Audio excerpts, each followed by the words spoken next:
Hey everyone, it's Professor Clark, and in this lecture we're going to go over noun endings in the instrumental. This is something you already know, but we are going to review it and refresh your memory on it. Let's start with noun endings for masculine and neuter nouns. The basic ending is om or yem, or if it is under stress, yom. And nouns that end in a hard consonant or o take om, take this hard ending.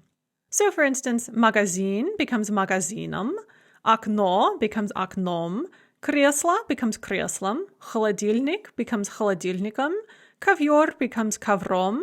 Notice the fleeting vowel there. And мыло becomes мылом. Nouns that end in мягкий знак и краткое or ye or yo take yem if they are unstressed or yom if they are stressed. Obviously, if they end in yo in the nominative, they will end in yom in the instrumental, but if they end in мягкий знак or и краткое and they are unstressed, the ending will be yom as well. So, for instance, slavar becomes slavariom. It's unstressed, so we add the yom. Kon becomes kanyom. Again, unstressed, so kanyom. Muzей, muzeum. Сергей, Сергеем.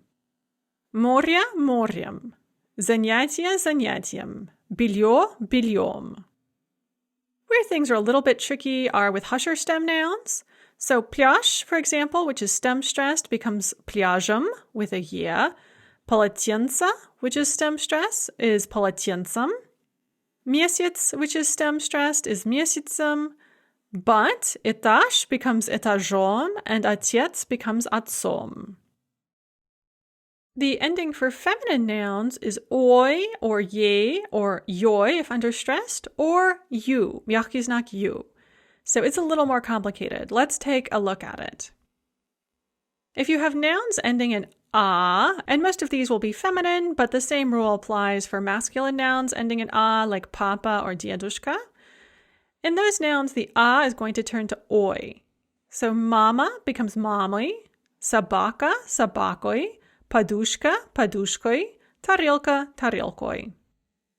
Nouns ending in ya take ye. And again, most of these nouns will be feminine, but it is the same for masculine nouns that end in ya, like dядя.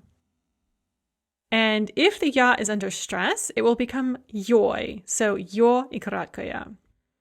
Some examples would be kuchnia would become kuchni, kastrulia would become kastrulye, leksia would become leksiye, семья, which is unstressed, becomes семьей, статья, which is unstressed, becomes статьей.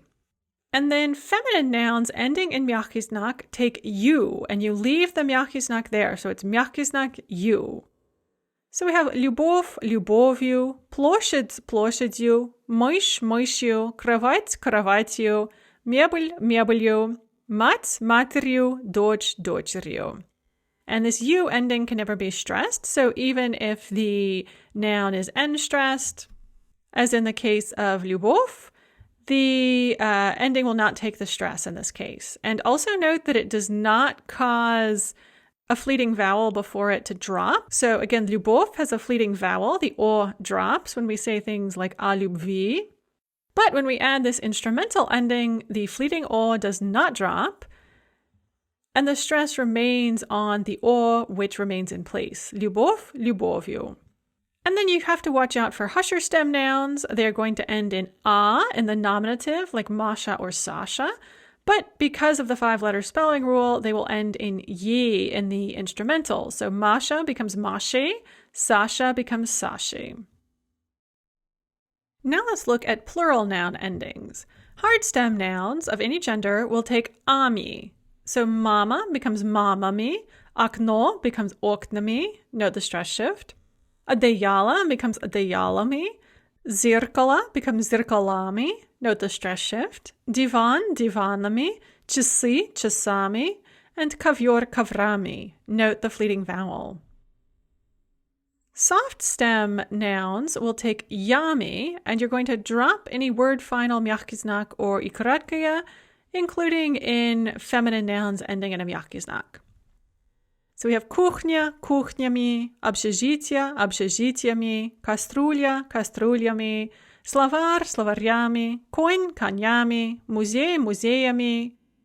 And then матерями and черями and mat and Deutsch can take these basically regular endings, матерями and дочерями.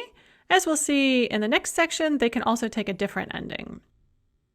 So there are some feminine nouns, most of which end in mягкий знак in the nominative singular, that take mi, mягкий знак mi, in the instrumental plural.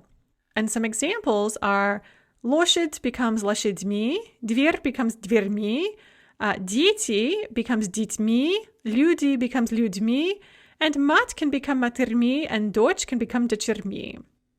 Some of these, like dvir, mat, and doch, also have the regular endings of dvirями, матерями, дочерями. Others, like дети and люди, have to have детьми, людьми. And so be aware that that form is out there and that you must use it for детьми and людьми. On the last slide of the PowerPoint, there is a chart showing the noun endings in the instrumental. Hard stem masculine and neuter nouns take om, so портретом, мылом, этажом, гаражом. Note this om for n-stressed husher stem nouns. Soft stem masculine and neuter nouns take ем or йом, so полотенцем, занятием, словарем, конем, пляжем. Hard stem feminine nouns take ой, so плитой, подушкой, чашкой, ложкой. And soft stem feminine nouns take ей or йой. So кухней, кастрюлей, семьей, Алешей, Мишей. And note that the stem-stressed husher stem nouns are with the soft stem nouns, and the n-stressed husher stem nouns are with the hard stem nouns. Hard stem nouns in the plural take ами, so подушками, часами, коврами. And soft stem plural nouns take ями or occasionally ми. So кастрюлями, кроватями, занятиями, лошадьми, людьми. I hope you found that helpful. Again, if you have a hard time assimilating it in one go, that's not surprising. Just keep reviewing it and going over it in little pieces until you feel confident. I hope you found that helpful. Enjoy your Russian.